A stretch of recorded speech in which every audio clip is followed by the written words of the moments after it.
had her by at least 30 pounds. She bounced backward, her footing off, falling. Reflex took over.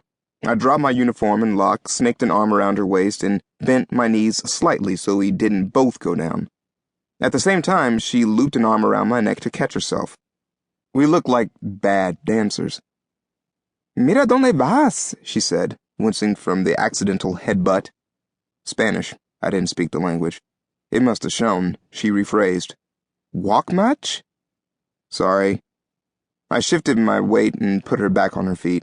I didn't mean to get in your way. Behind her, a couple of giggling girls gave me an up and down look, ran away. The girl I bumped steadied herself and said, "It's okay. I'll live." I barely heard her, though. Too busy seeing her. You know how in the movies when a gorgeous girl enters the scene, there's music and slow motion and fans blowing her hair?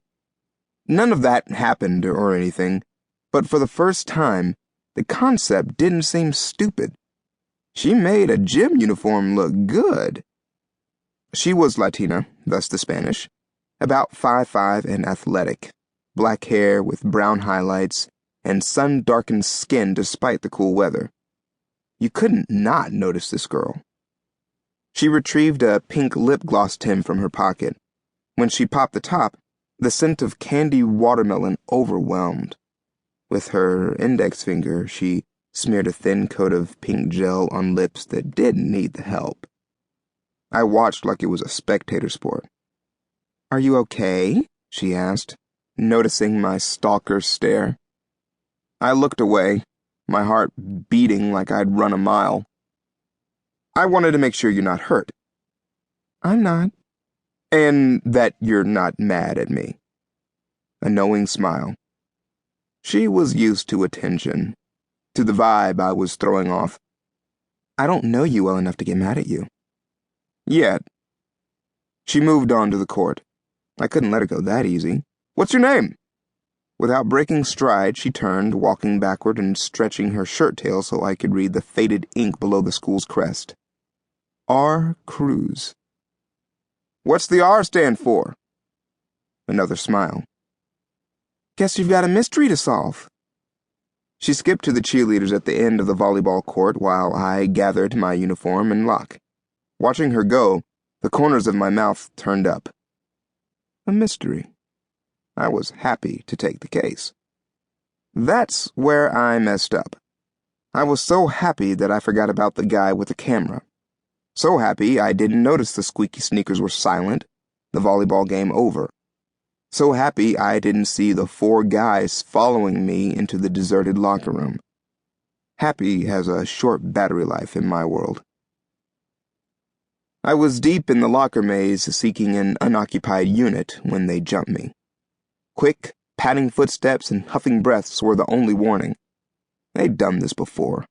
A pack of wolves cornering that day's deer. I'm no effing deer.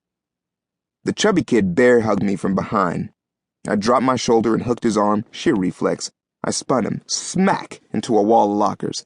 In the same motion, I slung my backpack off my shoulders so there wasn't much for the guy to grab onto.